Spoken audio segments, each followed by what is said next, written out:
Senhor nosso Deus, obrigado por tudo quanto o Senhor tem feito para nós.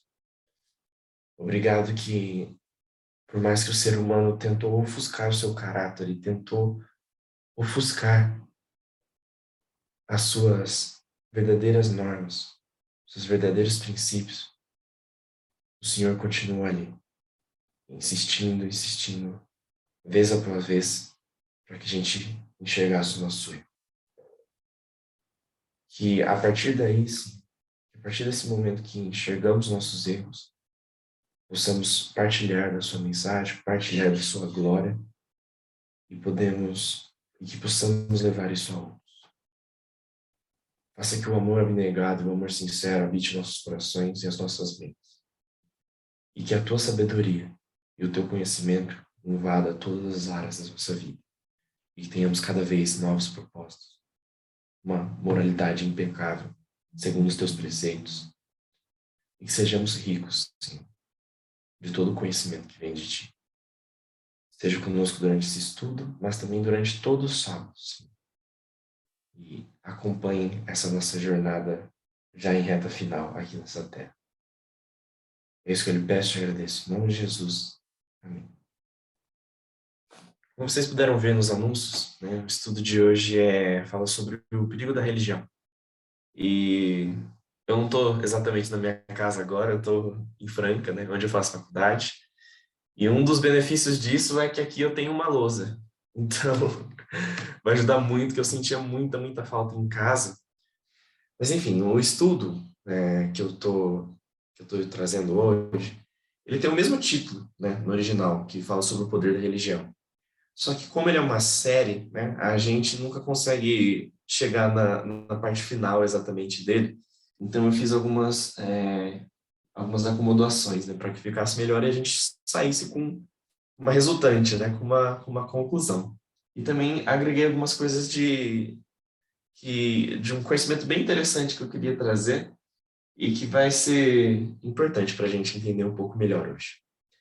Mas, começando aqui, a linha que foi exposta no estudo tem como data central 1791.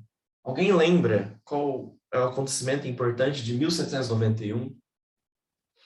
Se alguém quiser colocar no chat ou pode falar no microfone também, fiquem à vontade. O chat é aberto aqui para ver. Alguém consegue lembrar? Dentro do contexto da Revolução Francesa, acontece uma coisa muito importante nessa data. Ó, colocaram aqui, ó, a Gisele e o Renildo colocaram o Código Penal. E realmente foi a questão do Código Penal, foi a criação do Código Penal francês. E ó, colocaram bastante coisa. Mas não, quem acertou foi a Gisele, que foi o Código Penal. E alguém sabe qual que é o princípio do Código Penal? Qual que é a criação? Por que você precisa criar um código de punições, né? Um livro sobre punições? Alguém consegue me dizer? Talvez para ter um julgamento mais justo, sem levar em conta a religião, algo assim mais Equilibrado. equilibrado, talvez. Exato, exatamente. Vi que no chat colocou assim, estabelecer ordem. Também. Só que quando a gente pensa em ordem, né, é um pouco complicado. Nos dias atuais, né, nessa época, era muito também para estabelecer ordem. Só que depois eu vou ler os princípios aqui embaixo e eu vou trazer uma nova visão, né, uma visão moderna, na verdade, né, em relação ao penalismo, né, a questão do direito penal. Mas acho que foi a Gisele que falou. E sim, é uma questão de que se você toma como princípio o direito penal, né, a criação, o momento que ele surgiu, primeiramente, aqui, nesse momento, o que governava a sociedade eram costumes. E qual é a relação com o costume? O que quer dizer um costume? Se há 1000 anos atrás, um papa, por exemplo, colocou uma ordem na sociedade de que seria pecado Deixa eu pensar. Ah, o curandeirismo, por exemplo. Se ele encontrasse alguma pessoa, principalmente uma mulher, que soubesse fazer um medicamento com base, por exemplo, hoje a gente toma chá. Imagina que uma mulher, na Idade Média, fez um chá e começou a dar para as pessoas de uma cidade. Se algum papa, 1000 anos atrás, estabelecesse isso, esse mesmo costume ia continuar por toda essa história e sem alguma principiologia. Não havia um princípio racional por trás disso. Simplesmente um papa, como ele era o vigário de Deus, né, o substituto de Jesus, então esse costume era como tinha um poder de lei e ele continuava até aqui. E só que se você for entrar um pouco mais no direito penal, inclusive na faculdade, né, a gente aprende, né, que a gente tem um estudo do surgimento, né, das fontes das diversas áreas do direito. A gente entende que o direito penal ele é uma criação para que o cidadão consiga se defender do Estado. Aqui no Brasil, o Estado é representado pelo Ministério Público. Mas esse tipo de relação, né, de que há um código criado pelo Estado, mas que é feito para que a pessoa consiga se defender do próprio Estado, é muito importante. E a França foi o primeiro país, desde a antiguidade, né, e desde várias e várias outras nações, que estabeleceu um código penal, um código em que havia normas de punições pré-estabelecidas. E por que isso é importante? Porque se você tem a penalidade, por exemplo, de homicídio, né? Homicídio no Brasil tem uma pena mínima de 6 anos e máxima de 20 anos, desde que não seja qualificado. Então, se você estabelece que é 6 a 20 anos, o juiz ele pode desejar o que for. Ele pode ter alguma rixa pessoal com o cliente, né, com o réu, né, mas ele seria afastado. Mas, enfim, ele pode ter alguma demanda pessoal em relação àquele réu. Ele pode pensar naquilo que ele quiser. A pena vai ser sempre a mesma, de 6 a 20 anos. E aí a qualificação, quanto os antecedentes, enfim, todas essas outras coisas são uma questão de adaptação em relação ao que ocorreu. Mas a pena não muda. A pena é pré-estabelecida. Só que o mais importante que o Código Penal francês inaugurou foi a descriminalização da sodomia. E desde a antiguidade, aqui a gente vê que é uma sociedade greco-romana, e desde a sociedade greco-romana, a sodomia, né, entrando aqui no período da Idade Média, era criminalizada. E qual que é falo, qual que é a conclusão a partir daí? A Revolução Francesa ela buscou negar tudo aquilo que vinha da religião, né? Tudo aquilo que vinha da cristandade, né, do catolicismo, e, por consequência, do protestantismo. Que um fato interessante é que a reforma, né, a reforma protestante, ela acabou por contrariar, né, se colocar contra apenas normas religiosas, mas não normas sociais, né? Você vê que, mesmo com o protestantismo, muito dos costumes que eram colocados sobre o poder papal ainda continuaram. Mas a Revolução Francesa, ela demonstrou uma ruptura mesmo na sociedade, uma ruptura completa naquilo que era em relação a dogmas, leis, princípios, seja o que fosse. Ele colocou um entrave, né? Ele separou tudo isso. E por que vocês acham, na verdade, que a sodomia foi descriminalizada aqui na Revolução Francesa, especificamente em 1691? Por que eles foram tão avançados, né? Por que eles foram os primeiros a colocar isso em jogo? O que vocês acham? Eu acho que é porque eles deixaram de adotar os princípios do cristianismo como um padrão, uma regra. Exato, exato. E qual que é o resultado disso, de você deixar de colocar um princípio cristão como padrão? Você tem que substituir isso, né? O que você tem que colocar no lugar?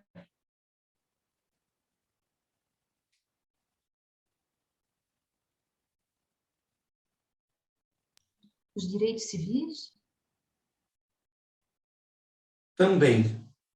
mas os direitos civis também são resultado de um princípio, né? A gente tem os direitos que são resultados de princípios. E quais são os princípios?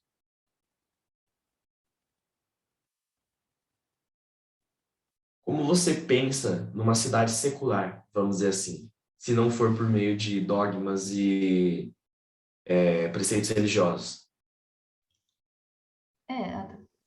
Pela igualdade e também exercendo a ética, para que haja uma boa convivência, uma boa harmonia entre os diferentes. Ética, eu gostei muito dessa palavra.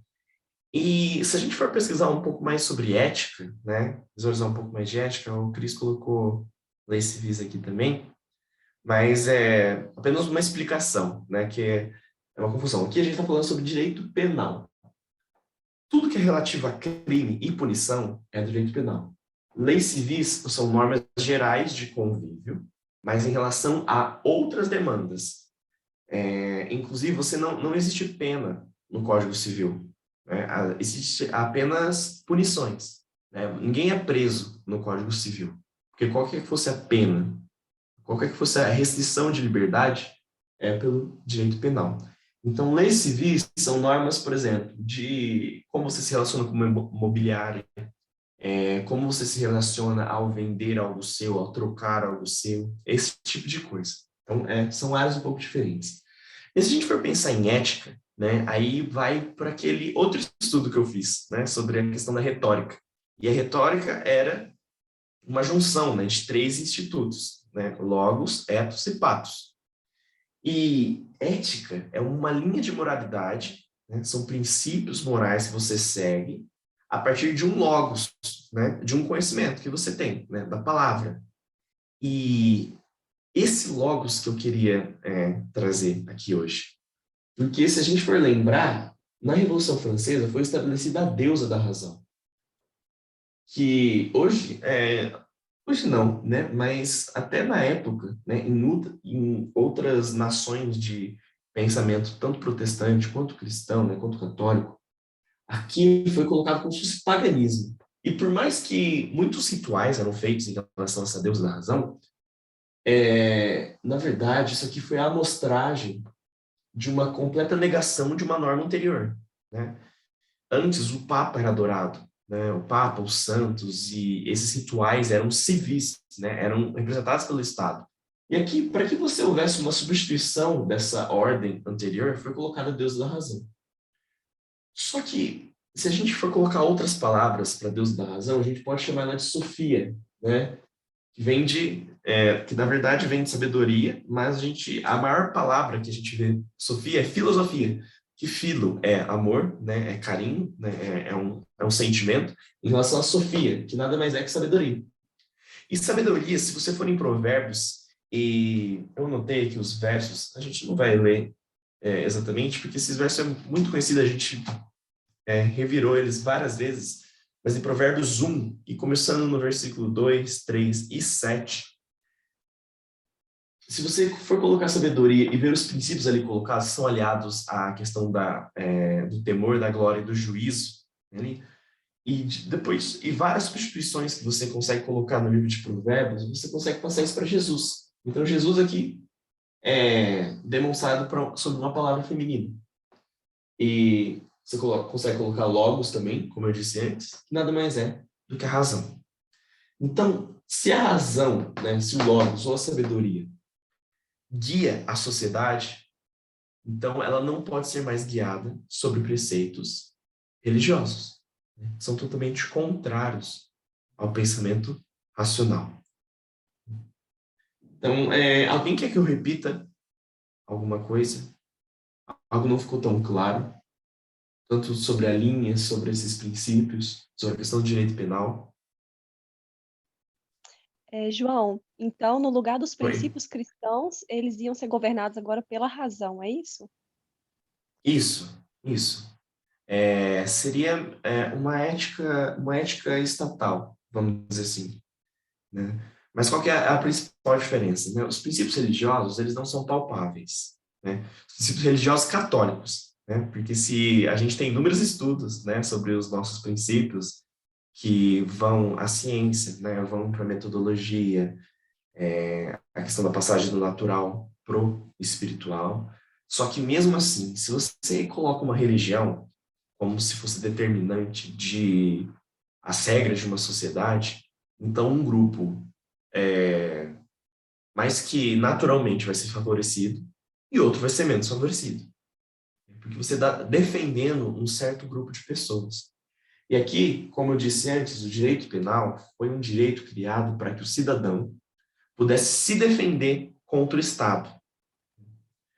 Porque se você for num julgamento,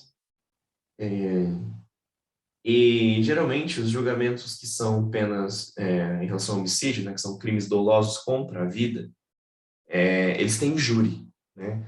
Então, se você for uma pessoa que tem um trabalho fixo na sua cidade, é minimamente conhecida de ter preceitos morais adequados, vamos dizer assim, né? Geralmente, muitos professores são escolhidos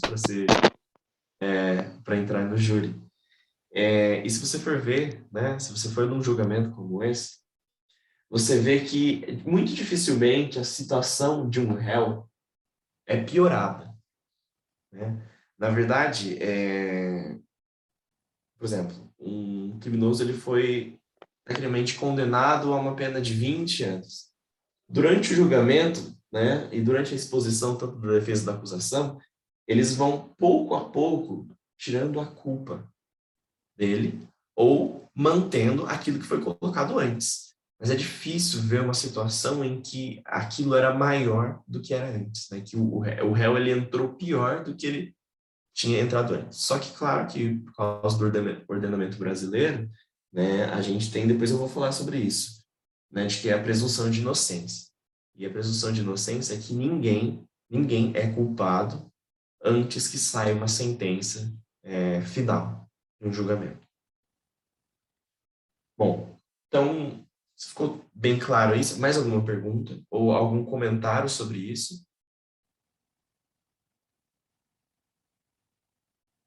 Então, eu vou continuar. Agora, eu vou ter que colocar ali na câmera e vocês não vão me ver, mas eu tô aqui do lado. Em 1991, não havia tudo isso que eu coloquei. Tanto é que, se você for pensar, a sociedade francesa ela era evoluída em relação a ordenamentos, mas não em relação a princípios sociais.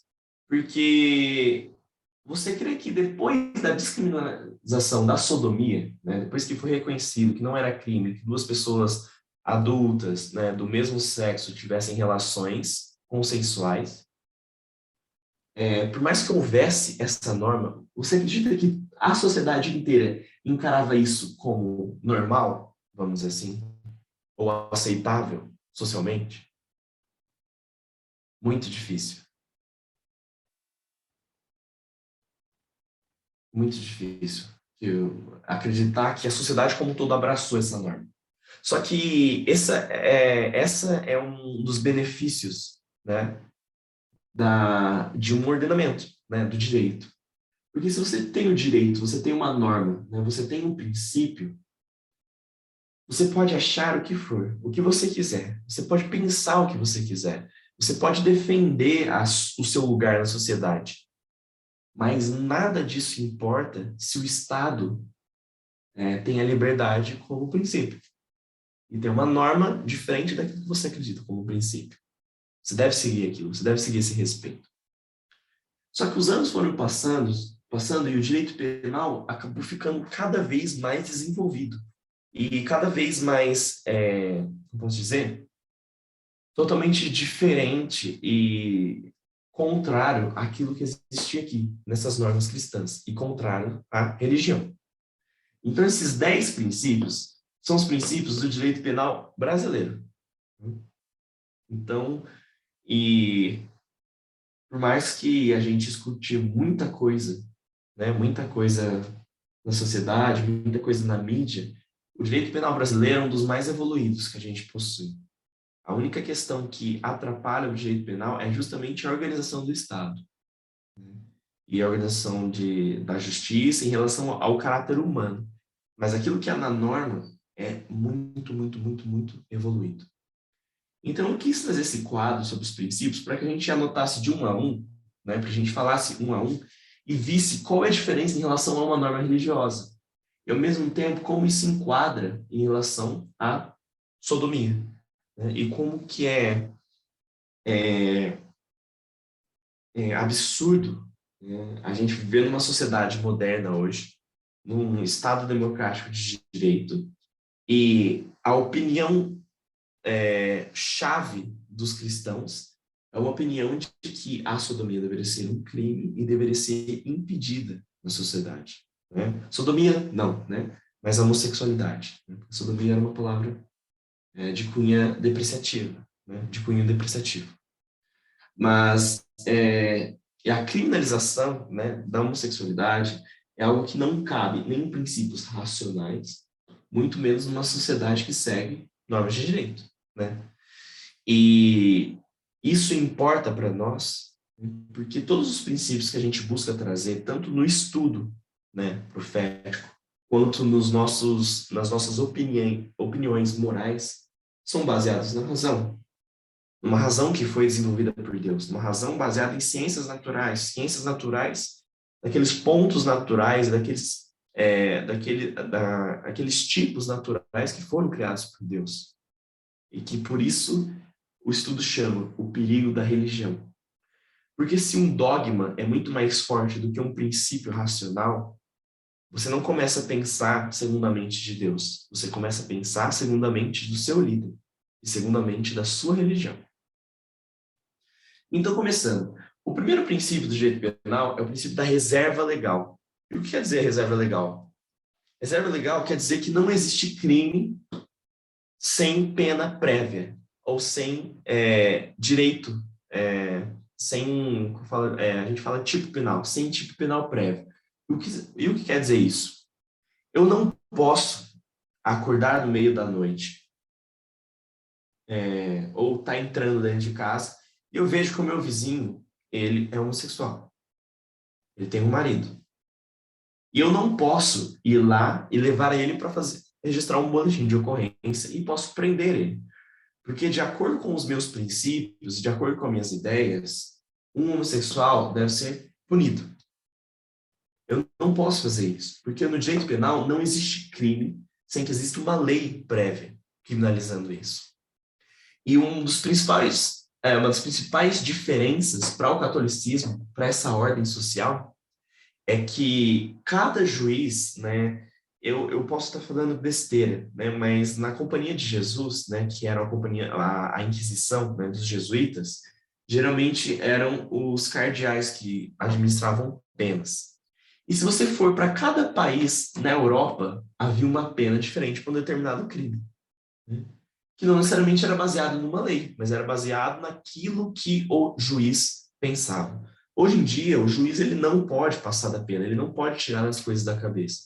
Ele tem que julgar de acordo, primeiro, com as informações que foram oferecidas.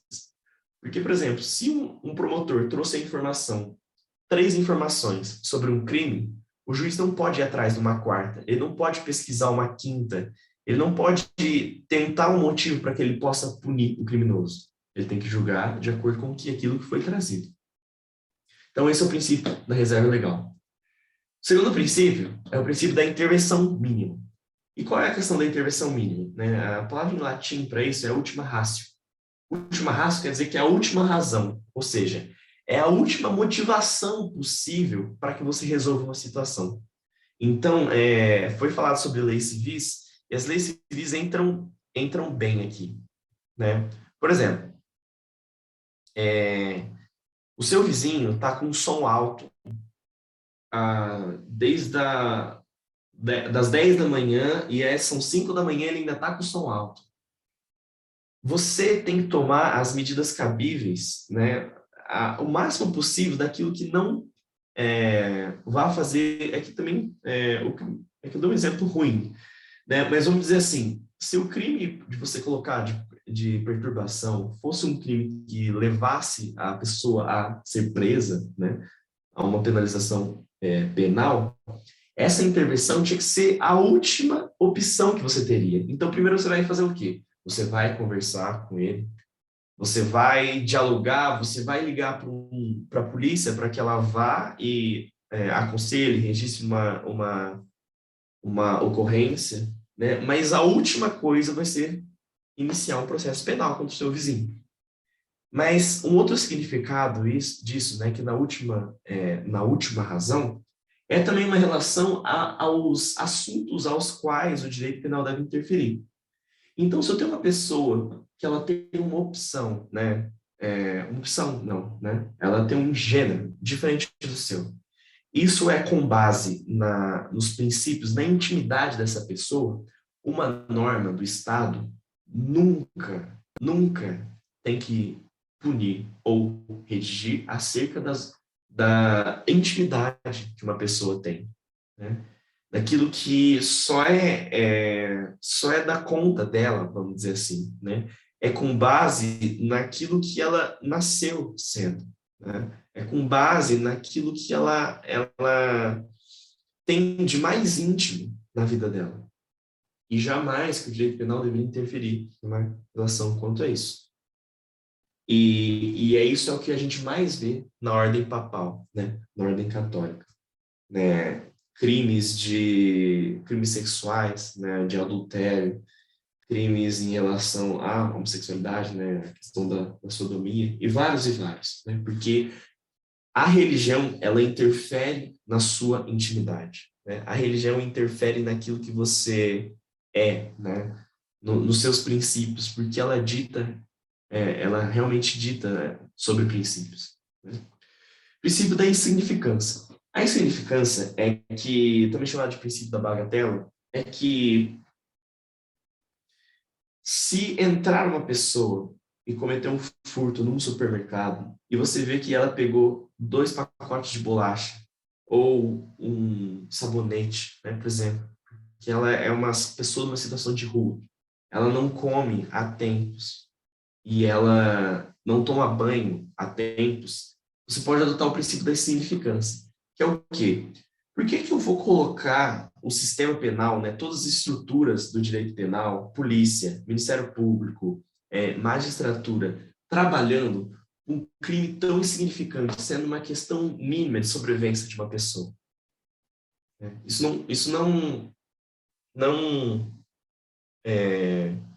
não se justifica, né? Não tem situação na sociedade que possa qualificar isso como algo que o Estado deveria se movimentar para punir, né? Sendo que é um crime pequeno, é um crime com um princípio natural, né? Um princípio de alimentação, um princípio de sobrevivência. E uma outra parte disso que a gente pode se aplicar à questão da homofobia, né? É que por que eu vou colocar o Estado perseguindo, né, a intimidade de uma pessoa, sendo que isso é um direito dela, né, um direito à intimidade, e ela ter uma sexualidade diferente da sexualidade geral, vamos dizer assim, né, da maioria, não é um crime contra nenhum bem maior da sociedade. Ele não está destruindo o Estado, né, se colocando contra o Estado. É simplesmente uma questão de intimidade. Então, mais uma vez, um princípio aqui é contrário à criminalização da homossexualidade. Presunção de inocência. E aqui é uma coisa interessante. Se você for na data aqui, né, da Revolução Francesa, outra revolução estava acontecendo, que é a Revolução Americana. E a Revolução Americana, né, tanto é que a Constituição, hoje, nos Estados Unidos, ela tem poucas mudanças em relação à Constituição que foi colocada vigente nessa época. Mas uma coisa interessante que mostra também o avanço do Brasil, né, é que esse princípio da presunção de inocência não existe nos Estados Unidos. Aqui no Brasil, você é inocente até que se prove o contrário. Nos Estados Unidos, não. Você é culpado até que se prove que você é inocente. Tanto é que existem muitas prisões, né, nos Estados Unidos que são injustas, né, que eles erram a pessoa ou erram a situação do crime, e existem várias séries, né, vários documentários em relação a isso, né? Isso é um princípio racional, né? Porque se você não sabe, você não tem conhecimento sobre a verdade dos fatos, você vai encaminhar um processo para que aquilo seja descoberto. E isso aqui nem precisa comentários em relação à discriminação da sodomia que foi colocada aqui. Não faz sentido. Humanidade da pena. Mais uma vez, isso é que a pena tem que sempre ser administrada em relação aos direitos humanos, né? Há princípios universais de respeito à pessoa humana e à sua dignidade, né? Você nunca pode ter uma pena, né, igual havia no catolicismo, né, no catolicismo, na ordem religiosa. Você não tem pena de tortura. Você não tem pena... Por exemplo, uma das penas da época papal é que eles amarravam uma pedra nos pés de uma pessoa e jogavam no rio. E aí, a questão era o seguinte: se ela fosse uma pessoa inocente, Deus faria com que ela não afundasse. Agora, se ela fosse uma pessoa culpada, ela afundaria e consequentemente, morreria. Isso era um princípio, né? Isso era uma pena comum no papado, uma pena religiosa comum. Porque se Deus é soberano e Deus dita sobre todas as coisas, então ele pode muito bem interferir nesse julgamento. Isso sem comentários também em relação à questão da homossexualidade. Princípio da pessoalidade. Eu não posso punir uma pessoa, né, e acabar influenciando, acabar tendo uma consequência em relação a outra, né? Esse princípio é interessante porque a minha professora de direito penal, ela foi responsável por protocolar, né, por entrar com uma ação de direitos humanos, né, que a gente chama de habeas corpus, né, que é em relação à liberdade, das grávidas de todas as penitenciárias do estado de São Paulo. Então, muitas grávidas foram passadas para um regime aberto, né, ou foram absolvidas, porque, por meio do princípio da pessoalidade, eu não posso punir o filho da pessoa, sendo que quem fez o delito foi a mãe. Então, se vocês não sabiam sobre isso, mas as grávidas, elas davam à luz na penitenciária. E o filho ficava ali um certo tempo, até que ele era tirado da mãe e era levado para outras pessoas, né, que cuidariam disso. Mas toda a gestação e a questão do parto, né, o momento do parto era dado dentro de uma penitenciária. E essa minha professora foi responsável pela liberdade de várias e várias mulheres, né? Lógico que elas cumpririam a pena depois, mas durante o estado gestacional, uma outra pessoa, ou seja, o filho dela, não poderia ser punido pelos atos dela, né? Isso leva a um episódio, né, que a gente vê no Evangelho, né, sobre que os fariseus, né, e a ideia religiosa da época é que você seria punido pelos pecados do seu pai. E aqui no catolicismo havia muito, né, havia muito disso, né, de que filhas de bruxas, né, como eles colocavam, né, eram mortas também juntas com as mães e inúmeras outras situações. Você não pode punir uma outra pessoa por um crime. Você não pode alastrar a punidade. E também você não pode julgar injustamente uma pessoa, né? Sendo que, se não foi ela que cometeu esse crime. Princípio da retroatividade. O princípio da retroatividade é que eu não posso criar uma norma pior e punir um crime anterior. Por exemplo, eu falei que a pena de homicídio é de 6 a 20 anos. Vamos pensar que uma norma é criada ano que vem, que estabelece que a pena de homicídio seria de 8 a 30 anos. Eu não posso, por exemplo, ano que vem, vamos dizer 2023, eu não posso penalizar, né, prender uma pessoa por essa pena de 8 a 30 anos, sendo que ela cumpriu um crime em 2017. Né? E por que isso? Porque quando ela cometeu o crime, a regra era aquela. Então, eu não posso simplesmente criar uma norma penal pior e acabar penalizando uma pessoa anteriormente, né, por um crime que ela cometeu antes. Isso enquadra um pouco na Revolução Francesa, né, porque quando você cria uma nova norma social, uma nova norma mais benéfica, né, em relação aos direitos humanos, aos princípios penais, eu não posso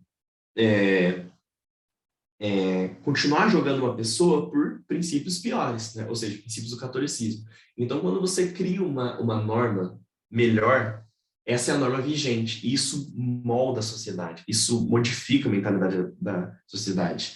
Então, como eu disse, não tem como acreditar que toda a sociedade era desconstruída nessa época. Mas a partir do momento que o Estado tem esse princípio, isso molda as sociedades seguintes, porque elas vão começar a entender de acordo com as leis. Princípio do contraditório e da ampla defesa. Isso não é só um princípio penal, mas é um princípio de todo direito. Contraditório. Toda pessoa vai ter oportunidade para se manifestar contra uma determinada situação a que ela é imputada. Ou seja, o réu ele sempre vai ter o testemunho dele, sempre. Por mais que ele todo o aspecto do processo demonstre que ele é culpado. Não importa, ele vai ter oportunidade de testemunhar, né, de falar contra essa pena. E o princípio da ampla defesa é que a ele vão ser colocados todos os instrumentos possíveis para que ele tenha uma defesa justa. E esse 8 aqui, para mim, é um princípio chave, porque isso aqui é o princípio inteiro do Evangelho. Né? De que você sempre vai ter um mediador para defender acerca dos seus pecados, e que todos os argumentos possíveis você sempre vai ter algum princípio ou alguma regra, alguma metodologia, né, para que você possa conhecer aquilo. Então você pode, para que você possa se defender daquilo. Né? Então Deus coloca todos os argumentos possíveis, todas as regras possíveis para que você consiga viver em relação a qualquer situação. E você consiga se defender e argumentar contra qualquer situação que nós vivemos hoje. E, ao mesmo tempo, ele sempre se coloca em disposição para nos defender de qualquer coisa que seja. Princípio da culpabilidade. Né? O princípio da culpabilidade é que eu só posso prender alguém, eu só posso colocar uma pena a alguém por culpa ou por dolo. Ou seja, por dolo, quando ele tem conhecimento que aquilo é um crime, ou por culpa, em que ele tinha formas de ter conhecimento em relação àquilo, mas ele acaba infringindo aquilo por causa de negligência, né? Por causa de imperícia ou imprudência, né? Que são as três palavras da culpa, que é ou porque ele não tinha, por exemplo, vamos pensar numa direção perigosa, ele acabou atropelando uma pessoa e essa pessoa veio a óbito, mas não foi por intenção, né? Ele não foi atrás para matar essa pessoa, ele simplesmente estava dirigindo. Aí a gente vem por negligência. Ele dirigia há mais de 10 anos e não fez revisão no carro. Aí o freio não funcionou na hora. Negligência. Imperícia. Ele não tinha carteira de motorista, ou seja, ele não tinha o conhecimento possível para dirigir de uma forma correta.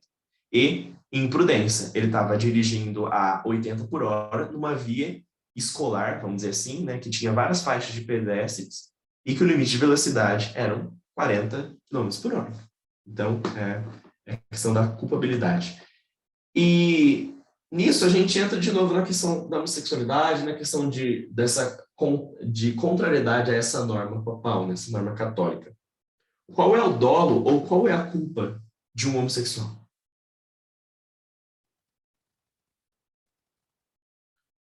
Ele nasceu e pensou, eu vou ser homossexual, eu vou ser uma minoria que é contrária à sociedade. Não. Ou ele, por negligência, ele se deixou levar, porque esse argumento é muito comum, né? Principalmente entre os protestantes, né? Porque o pai não foi, por exemplo, na questão de um homossexual masculino. Porque o pai não estava tão presente e ele foi criado pela avó e pela mãe, ele acabou se tornando homossexual. Ou porque ele não gostava de futebol, ou ele não interagia com brinquedos masculinos, ele acabou se tornando homossexual. Ou seja, ele teve culpa desse pecado que ele carrega. Né? Isso é totalmente contrário a normas racionais, a princípios do logo, a princípios de Jesus e a princípios de uma sabedoria. E por último, essa palavra tem sido muito usada, e vocês já conhecem, que é o princípio de isonomia. Todos são iguais perante a lei. E, muito recentemente, né, a Defensoria Pública do Estado tem sido alastrada no Brasil. Né? Por quê? Se você fosse uma pessoa pobre e você não pudesse pagar um advogado, a sua defesa já era pior. Porque ou um advogado muito ruim defenderia você, ou você simplesmente iria sem defesa, né? Então a OAB tinha que indicar um advogado, né, para você, só que ele está totalmente desrelacionado com a sua, com o seu litígio, né, com o seu julgamento. Mas a partir da Defensoria do Estado, né, você pode ir lá, você pode passar por uma triagem, e se você se adequar aos quesitos, né, às condições, da Defensoria, você recebe um advogado, e um advogado muito bem instruído, porque o defensor público ele passa por um concurso dificílimo, né, um concurso público dificílimo, e esse advogado vai defender você. Né? E mais uma vez isso se relaciona, né, com o que eu tinha falado aqui do 8, né? Que a gente tem o melhor advogado, né, do nosso lado, o melhor advogado possível, né, nos defendendo. Mas, para finalizar aqui, né, agora vocês vão voltar a me enxergar, eu vou colocar aqui uma última parte, né, de que eu gostei muito do exemplo, né, que foi até colocado dentro desse estudo, sobre a diferença entre Maria e Marta. E qual a diferença? Marta estava preocupada com o evangelismo. Hoje em dia, né, eu não sei quantos frequentam, né, a igreja ainda, mas se você for ver um calendário de uma igreja comum, né, todas as igrejas, os maiores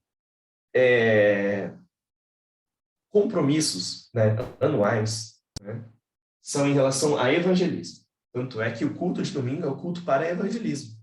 Né? Então, a gente tem semanas proféticas, tem o projeto Caleb, enfim, inúmeras outras situações. Né? Mas pouco sobre ministério, que muitas vezes é aquela semana de mordomia, né? Aquele projeto de mordomia cristã, que nada mais lido do que o trato com as pessoas da própria igreja. Mas isso aconteceu muito no movimento, né? E tanto é que esse estudo é do começo de 2021, e o Anselmo Parminder falou sobre isso, né? Que as pessoas estavam desesperadas para que as campais voltassem, estavam desesperadas para que o evangelismo voltasse, mas ainda não haviam aprendido como lidar com as pessoas, né? Como cuidar das pessoas. E eu vejo muito essa diferença, né, sobre esses dois módulos, né, nesses princípios, né, penais e sobre a questão do direito penal em 1791. Por quê? Porque se você se concentra com uma norma do Estado, e aqui a gente vê a monarquia também, então se você se concentra com a saúde de uma monarquia, a saúde da sua família, a glória, você entra em guerra para que você conquiste mais territórios, né? O Papa, ele entrava em guerra também, né? Eu não sei se muitos sabem disso, mas o Papa, na época, não era o velhinho, vamos dizer assim, o velhinho bonzinho que a gente vê hoje. Geralmente eles eram um pouco mais jovens e eles entravam nas guerras, né? Eles lutavam nas guerras, né? E se você está preocupado com a religião, né? Com a riqueza de uma religião, com a glória de uma religião, você não se preocupa com as pessoas, né? Tanto é que um episódio muito característico da Revolução Francesa é que a mulher de Luís XVI, né? A esposa de Luís XVI, a Carlota Joaquim, estavam acontecendo algumas revoltas, né, na sociedade, né? O povo já estava revoltado, mas ainda não era o 15 de julho, né, a tomada da Bastilha, que iniciou em 1889. Mas algumas revoltas já aconteciam, né? E era principalmente porque o preço do pão tinha aumentado muito, né? E as pessoas não conseguiam comprar o mínimo. Né? E aí, eu não lembro se eram políticos, né? Mas acho que eram deputados, trouxeram isso, né, para a corte, né, para a corte imperial, e citaram, olha, o povo está reclamando de fome, porque eles não estão conseguindo comer, né, não tem farinha, né, para eles fazerem as coisas em casa, tudo mais. E aí a frase muito conhecida, né, que já foi comprovada historicamente, né, que a Carlota Joaquina diz, pois que como brioches. E brioches era um pãozinho assim seco, né, sem, se não lembro bem, tipo, não tinha fermento, uma coisa assim. Então isso mostra o auge, né, do que é o... E a monarquia é extremamente católica, né, extremamente religiosa. Isso é o auge de uma sociedade que segue uma religião, né, e a diferença de uma sociedade que segue a razão, né? E segue princípios racionais. Isso a gente enquadra em Maria e Marta. Os textos que eu ia até anotar aqui, mas acabei esquecendo. Eu vou falar bem devagar para que vocês possam anotar. Mas a história de Maria e Marta, né, e de Lázaro, está no capítulo 58 do Desejado de Todas as Nações. Principalmente a partir da página 367.4. Mas eu queria ler um trechinho bem pequeno da página 368.2, que diz assim: há uma só coisa que Marta necessitava. Era espírito calmo, devoto, mais profundo anseio de conhecimento da vida futura, imortal, e as graças necessárias ao progresso espiritual. Sentem-se elas primeiro, falando sobre as Martas, né? Nós que estávamos na organização da Marta, né? A gente pensava na Marta, a gente estava ansioso por 2019, a gente estava ansioso pelas profecias, pelos cumprimentos, a gente estava ansioso para que Trump fosse o último presidente, né? Os Estados Unidos se tornasse um ditador, a gente estava ansioso por isso. E a gente esqueceu as pessoas. Então, sentem-se elas, né? Sentem-se nós, as Martas, primeiro, porém, com Maria, aos pés de Jesus. Sejam a diligência, a prontidão e a energia, né? Esse entusiasmo que a gente coloca no evangelismo, santificadas pela graça de Cristo. Então, a vida será uma invencível força do bem. Outro trecho, né, que está em... Eu sempre esqueço o nome desse livro, né? É BS 150.2. Que acho que é beneficência. Isso, beneficência social. E esse trechinho... Pronto. Beneficência social, na página 150.2, diz assim: os atributos de Marta e Maria reunidos. Todo aquele que trabalha para Deus precisa ter em si reunidos os atributos de Marta e Maria. A disposição de ministrar um sincero amor pela verdade. O eu e o egoísmo têm de ser perdidos de vista. O que mais havia nessa época aqui? Egoísmo. As normas sociais, né, essas normas de sabedoria, esses princípios dos direitos humanos, e hoje ainda, é inconcebível que você tenha um cristão, hoje em dia, que se diz cristão, e que é egoísta, e que não é compassivo em relação àquilo que a sociedade precisa, né? A necessidades sociais, necessidades humanas que existem hoje. Né? O eu e o egoísmo têm de ser perdidos de vista. Né? Isso é a união dos atributos de Marta e Maria. E, por fim, na página 154 do mesmo livro... Oi? Pode falar. Ei, tudo bom? Não, eu só queria fazer um comentário que eu acho muito interessante aí, essa parte que fala bem assim que o eu tem que ser removido, né? Porque quando teve uma época que a gente estava estudando muito essa questão de amar o próximo como a si mesmo, e muitas vezes eu via bastante gente entendendo isso, que a gente tem que nos amar da mesma maneira que a gente ama o próximo. E eu nunca entendi esse verso como dizendo isso. Acho que esse verso sempre quis dizer bem assim, o tamanho que vocês estão se amando, essa mesma quantidade que vocês estão tendo amor próprio, é o que você tem que dar ao próximo. Jesus nunca pediu para você ser equilibrado em 50% ao próximo e 50% eu. Essa frase que você leu aí fala bem assim, você tem que tirar o eu de vista. Não é 50% para mim, 50% para o outro, entendeu? Eu acho que isso só reforça mais como que é esse princípio que realmente o egoísmo é quando a gente sai de cena, né? E a gente pensa em trabalhar para o próximo. Uhum. Perfeito.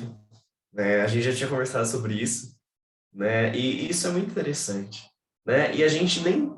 E eu vou mais a fundo nisso, né? Porque esse verso, né, de amar ao próximo como a ti mesmo, não era nem um ensinamento que Jesus queria trazer para que a gente amasse os homossexuais. Porque a gente sempre deveria ter feito isso, né? Mas aquilo foi uma estratégia para que a gente saísse de um estado de conservadorismo. Porque para uma pessoa mergulhada no conservadorismo e mergulhada na religião, óbvio que a partir do momento que ele ouvisse, não, homossexualidade não é pecado. A partir João, desse primeiro momento... Oi?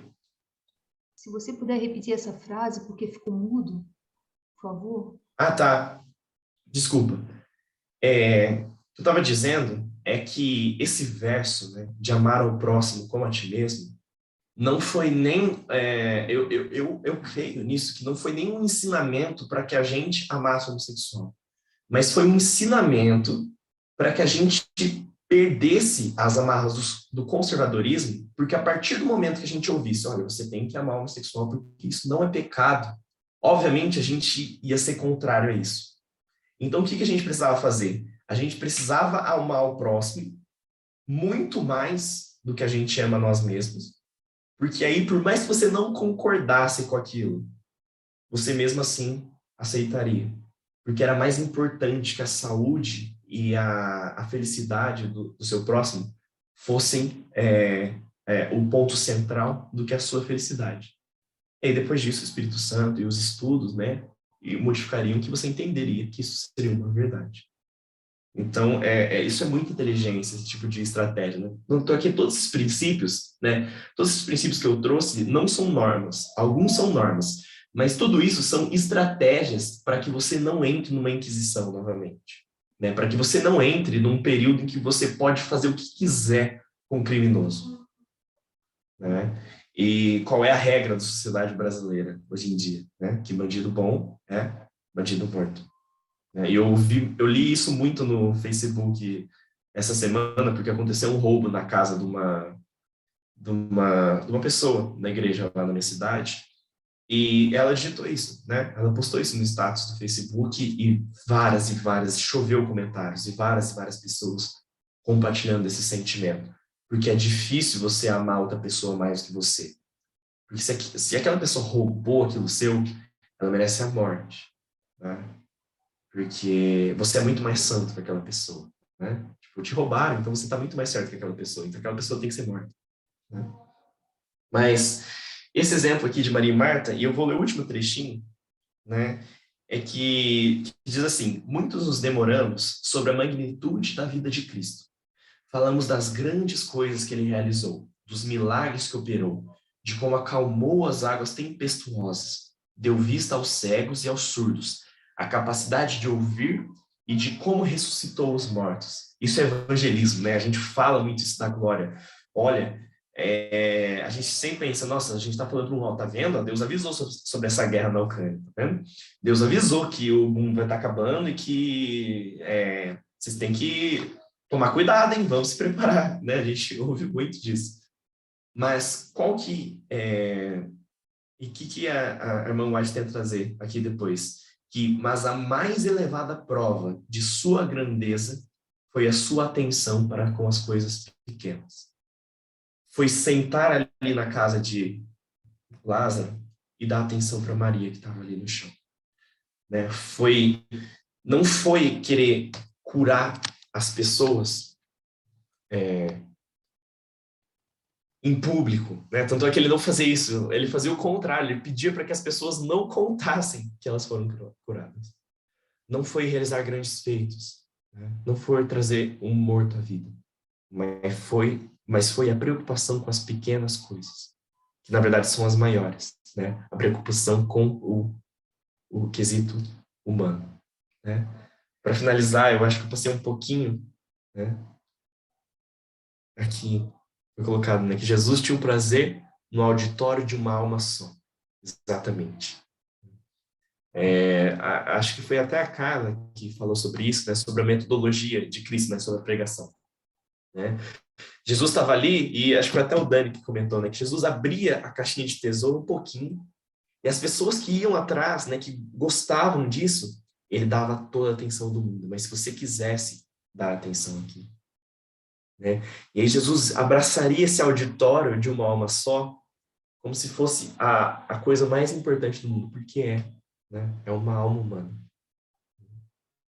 Eu vou só contar um testemunho aqui no fim, que eu acho que é de bastante importância para nós hoje, para a gente entender qual que é o nosso trabalho, né? Não que a gente já não entenda, né? A gente já tem muitas ferramentas para a gente entenda isso, mas mês passado eu participei de um processo seletivo, né? De um estágio.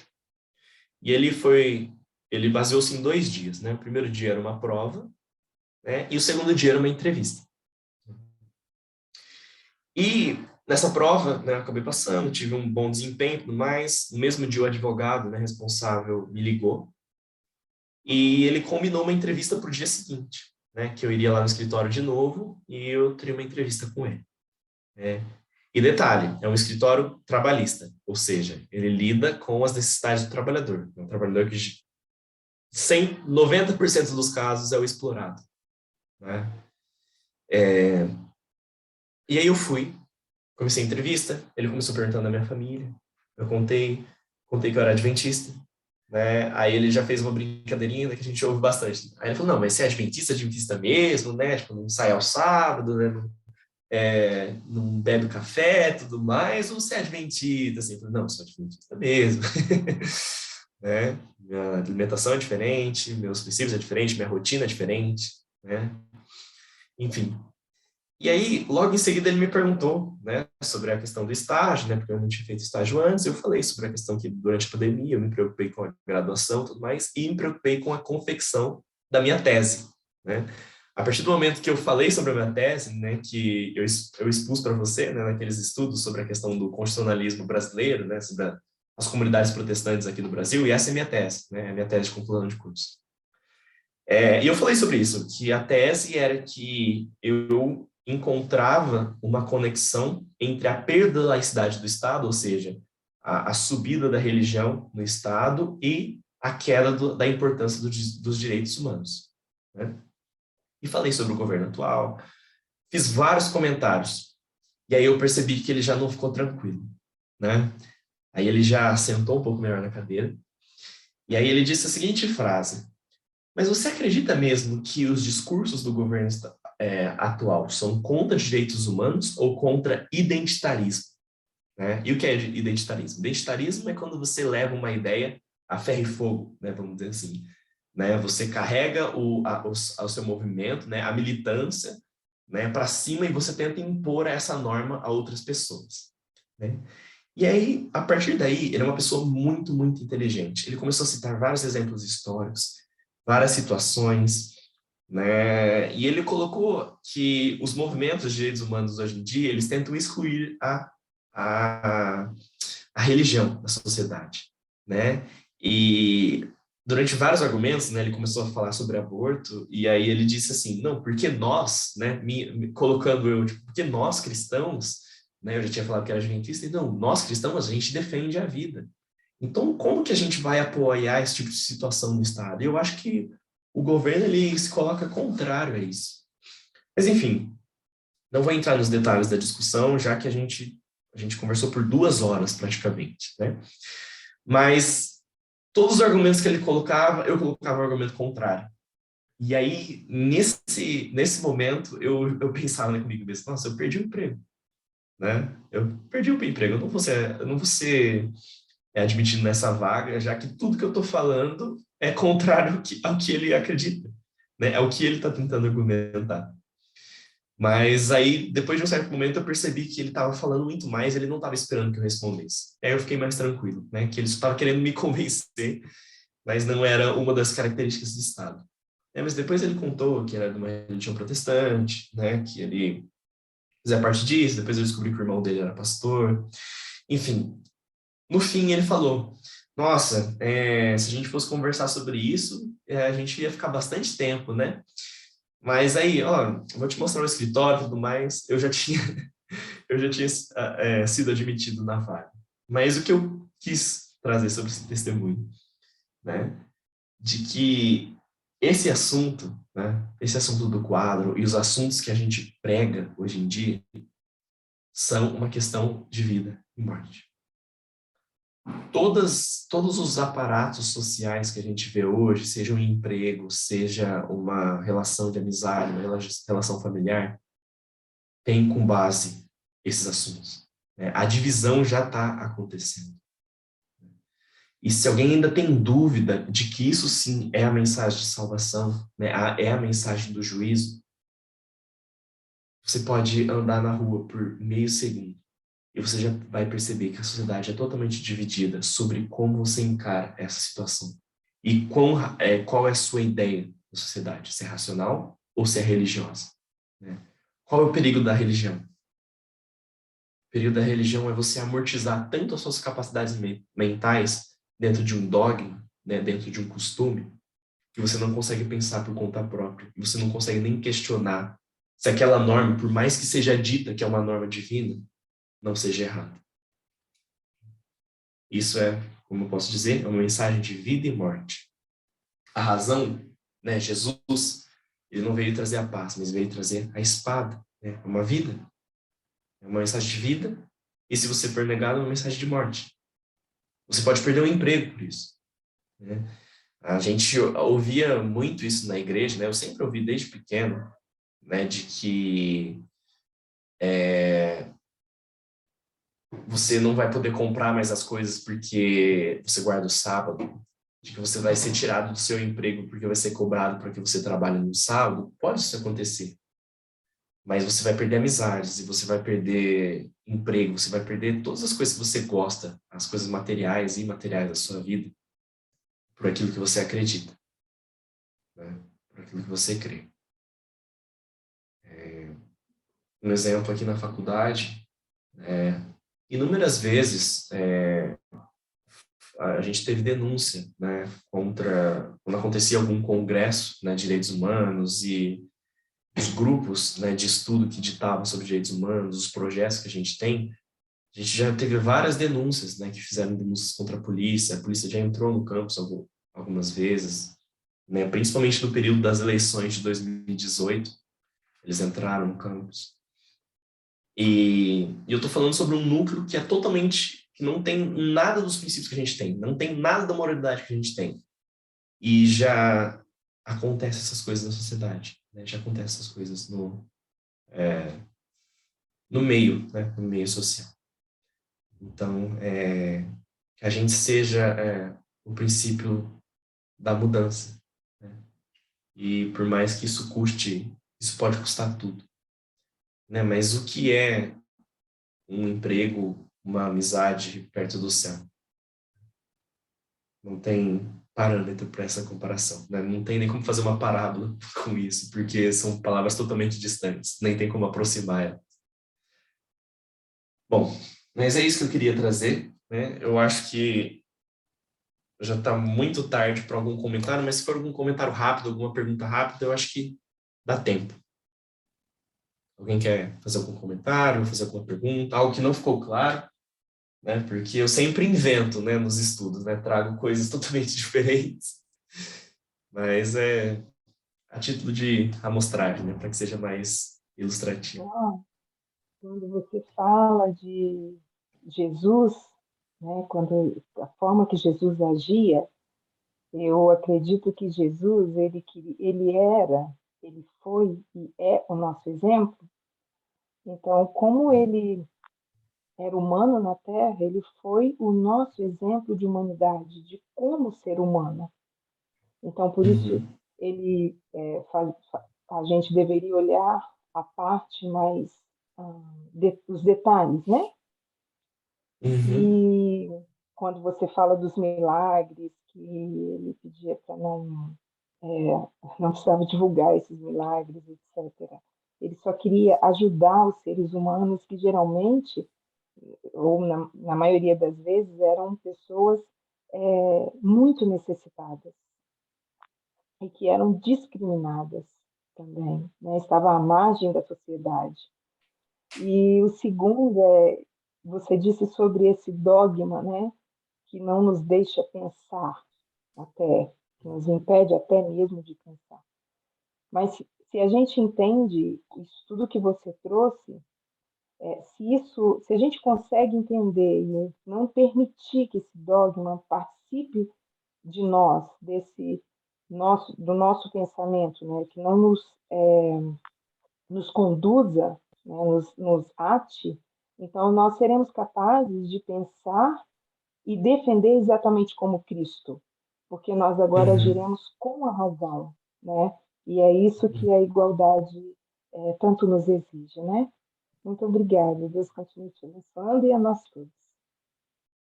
Imagina, eu que agradeço, viu? E amém. A Ana quer falar também? Pode falar.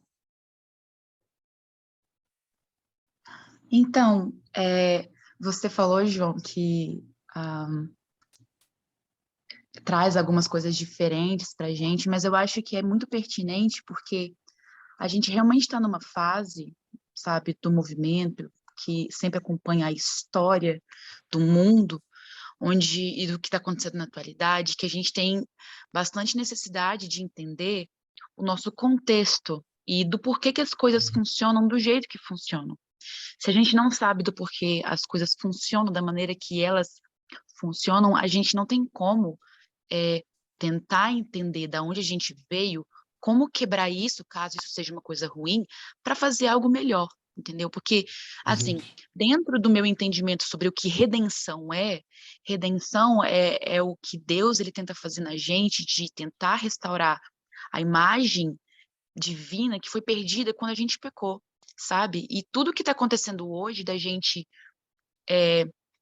sabe, entender da onde a gente está vindo, para onde a gente quer ir, esse trabalho de redenção que tem que acontecer na gente, ele não é uma questão só espiritual, na verdade, ela é espiritual, só que ela acontece através do nosso intelecto. E para a gente, sabe, ser mudado, ser transformado, ganhar de novo essa imagem divina que foi perdida, a gente precisa saber sobre essas coisas, sabe? Para que a gente lute pela justiça, para que a gente também passe esse conhecimento para frente para os nossos colegas de trabalho. Gente, vocês não têm noção como que é desgastante. Eu sempre tento trazer esses, esses assuntos para dentro do escritório onde eu trabalho, porque lá eu vejo que, sabe, só tem homens lá. Então, eu vejo que o que acontece é que eles têm essa mesma mentalidade de seguir mais ou menos uma tradição, que ela é pautada no sexismo, na homofobia, no nacionalismo, e usa a religião de maneira deturpada para pautar todas as suas ideias e, enfim, modos de viver. E quando você começa a falar sobre leis, especificamente de onde que elas vieram, que elas, na verdade, são uma tentativa de tentar organizar uma sociedade para que todas as pessoas vivendo em uma sociedade elas possam ter igualdade de oportunidade, igualdade de liberdade, igualdade de tudo, e até linkando com o que a Lara Liz falou ontem sobre igualdade e liberdade, a gente vê que a gente não consegue fazer esse trabalho se a gente não tiver esse pré-conhecimento, sabe? Principalmente vivendo no contexto do Brasil, entende? Que a gente tem ainda, de acordo com o que o João falou, eu não tenho muito conhecimento sobre isso, nós somos mais avançados em termos de código penal e direitos humanistas, trabalhistas, etc e tal. Então, acho que é muito importante a gente, num contexto de Brasil, a gente saber o que a gente está passando. É importante saber do que se trata os Estados Unidos? Com certeza, porque, enfim, Apocalipse 13 fala pra gente que as coisas vão sair de lá. Apocalipse 17 vai dar ainda de uma maneira mais específica sobre que tudo vai vir de lá, mas é muito importante a gente tentar nos conscientizar aqui no nosso contexto de Brasil, sobre como que isso é aplicável para as nossas leis hoje, sobre o que a gente precisa lutar, sobre o que a gente precisa informar as pessoas, e também nesse processo da gente se redimir através do intelecto, vamos colocar assim, do conhecimento mais profundo sobre quem nós somos, quem é o meu próximo, sobre como que eu posso fazer com que o meu próximo tenha as mesmas oportunidades que eu, ou mais, para que a gente possa ser equânime, não só igualitário. Uhum. Eu acho que é muito importante isso. Então, eu queria agradecer muito a você por esse estudo. Eu creio que isso é de extrema importância para a gente, sabe? Porque não é só oração, não é só estudar a Bíblia. A Bíblia, na verdade, ela é um registro histórico das coisas. Então, a gente precisa muito, sabe, da ajuda de Deus, de oração e de estudo constante da Bíblia, entendendo os seus princípios, entendendo, sabe, os seus motivos, e entender também que ela foi escrita para contextos sociais, para contextos de uma sociedade, sabe? E a gente tem que entender, a gente hoje, por que as leis funcionam do jeito que elas funcionam. Da mesma maneira que a gente tem que entender por que as leis na Bíblia funcionam da maneira que elas funcionavam, e não são mais aplicáveis hoje de algumas maneiras. Mas, enfim, era só isso que eu queria falar, e muito obrigada por esse estudo, foi de extrema importância para mim. Imagina, eu que agradeço, viu? E falando sobre essa questão, né, só um pequeno comentário, porque o Gabriel vai falar também, sobre essa questão de, tipo, o que era aplicável na Bíblia, né, o que é aplicável hoje. Para você ter ideia, todas essas regras, né, todos esses princípios são com base num princípio de, como posso dizer, despunitivismo penal, vamos dizer assim, né, para que a pessoa ela passe por todas as punições possíveis sem que ela seja presa, né? Então que seja o mínimo possível para que ela seja presa. E desde que a gente já viu sobre a questão do neopentecostalismo, né, sobre a questão das teloreligiões, de como a sociedade foi juntando para um punitivismo religioso que a gente vê no Brasil hoje, desde os anos 2000, o encarceramento na sociedade, no Brasil como um todo, tem aumentado em 300%. No estado de São Paulo, né, no meu estado, aumentou 400%. Né? Tudo por causa dessa lógica, né, dessa lógica religiosa dentro da punição, né? Que é uma das bases da pena de morte, por exemplo, né? Porque, como tem na Bíblia, então se Deus acha isso justo, então a gente deveria ter no nosso ordenamento também. Essa é a lógica deles. Pode falar, Gabriel. Aí a gente vai encerrar logo e pós. Desculpa, eu sei que você já está querendo encerrar, então não vou comentar muito, tá?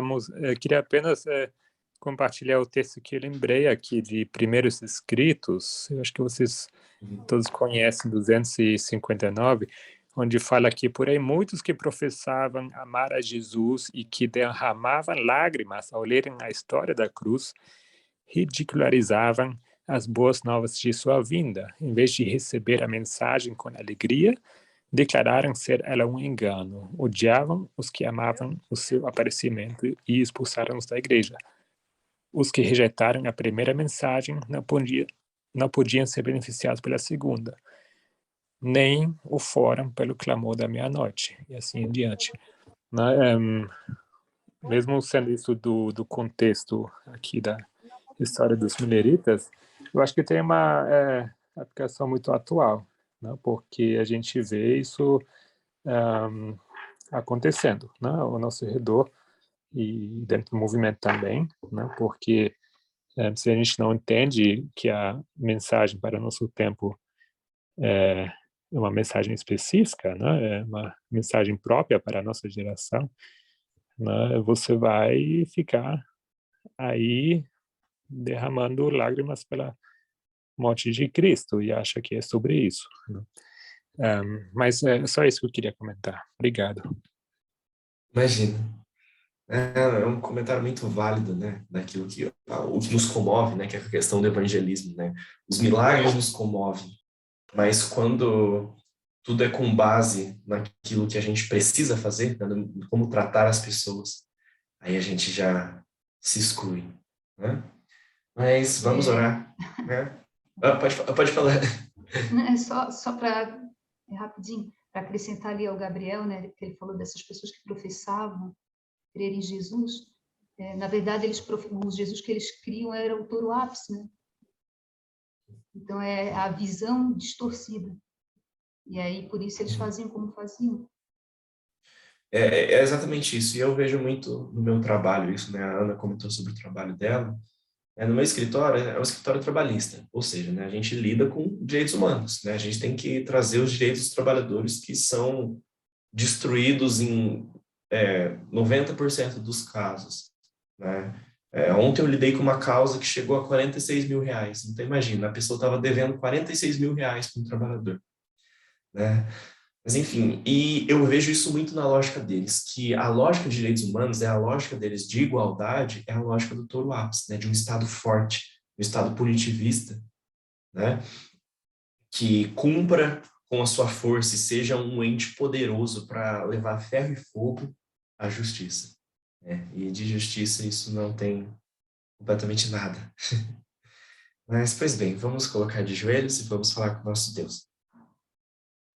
Senhor Deus e Pai amado, obrigado por tudo que o Senhor nos tem dado, Senhor. Obrigado pela misericórdia com a qual tem lidado com a nossa vida.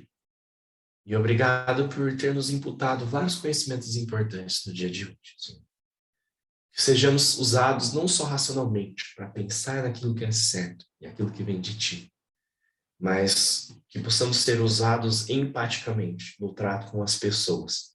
Porque essas pequenas coisas, nesses momentos pequenos, com uma pessoa necessitada, ou com um grupo de pessoas, né, que sofre preconceito, nisso estão os verdadeiros tesouros do céu. E é isso que precisamos aprender. Nos prepara para os desafios, Senhor, porque sabemos que essa mensagem é de vida e morte. E essa mensagem dividirá famílias, ambientes de trabalho e outros vários locais, até que, enfim, divida o mundo. E assim o Senhor voltará. Que o Senhor nos preserve no local correto, Senhor, no lado correto. E que possamos ser cada vez mais amáveis e cada vez mais negacionistas quanto ao eu. E amamos o próximo muito mais do que amamos a nós mesmos. É isso que eu lhe peço, te agradeço. Em nome de Jesus. Amém.